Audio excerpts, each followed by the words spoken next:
At 89, my doctor told me my cognitive tests were consistently those of a man 15 to 20 years younger.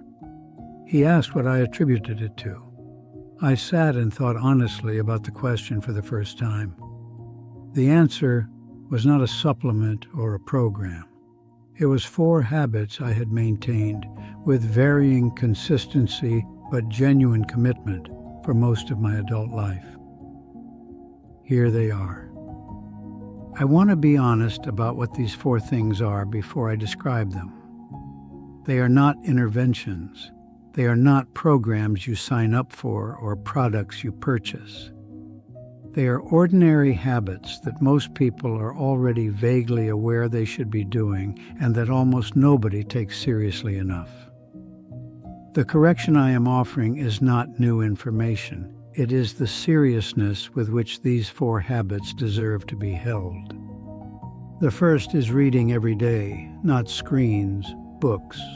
I have read a book every week or close to it since my early 30s, not for culture, not to have read the right things, because reading a book, a real book with a sustained argument or a long narrative requiring attention across chapters and days, exercises the mind in a way that nothing else I have found does.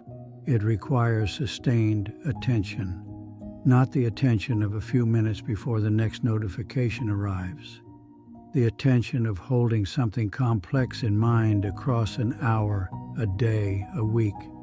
That capacity to follow a thread of argument, to hold characters and ideas and build an understanding of something over time is, in my observation, the first cognitive capacity to degrade when the habit goes. I have watched it degrade in people I knew, not dramatically, quietly. They stopped reading books in their 50s or 60s.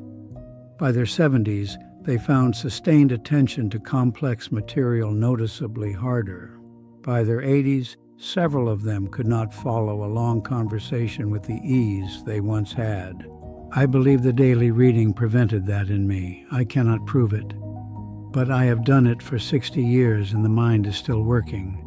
The second is learning something genuinely new every decade, not a variation on what I already knew. Something in a domain where I had no existing framework, where I was a complete beginner and could not import comprehension from what I already understood. At 58, I learned to play a musical instrument. I had never played anything. I was not talented. I practiced for 3 years and became adequately capable. The point was not the music. The point was the 3 years of genuine beginner's mind, of my brain building frameworks it had never had before. At 74, I began studying a period of history I'd completely ignored throughout my education. At 84, I learned to use a computer. Each time I chose something where I genuinely did not know what I was doing. Each time the discomfort of that unfamiliarity was precisely the point. The mind that is always operating within its existing competence is being used but not grown. I wanted mine to keep growing, so I kept giving it territory it had never mapped. The beginner's discomfort is not an obstacle to cognitive health. It is the mechanism.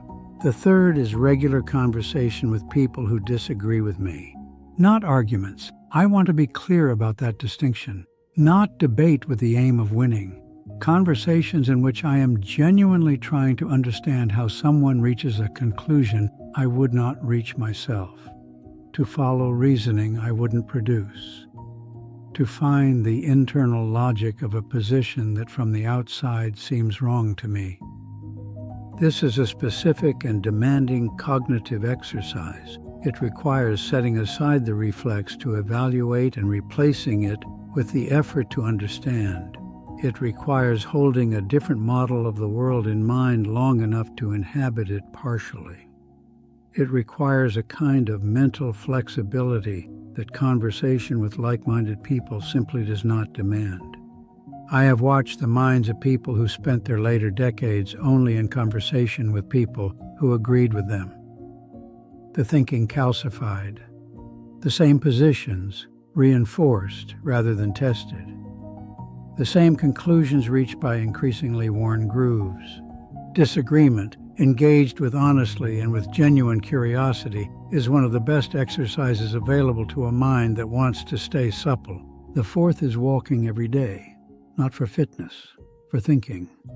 For 60 years, I have walked for at least 45 minutes every day, weather allowing, not primarily for fitness. Fitness has been a benefit, and I am grateful for it. But fitness was not the reason. The reason was thinking. I have always done my best thinking while moving. The two activities have been linked for me since my early 30s, and the link, practiced for 60 years, has become something I would not trade. I come back from walks having resolved things. Problems that had been turning in my mind for days sometimes clarify within 20 minutes of walking. Decisions I had been unable to make become clearer in motion than they ever became sitting still. I do not fully understand why this is. I suspect it involves the relationship between physical rhythm and cognitive rhythm. The way sustained, repetitive movement creates a kind of background stability against which the mind can work more freely. I know it to be true in my own experience. The body and the mind are not separate systems that can be maintained independently. They communicate.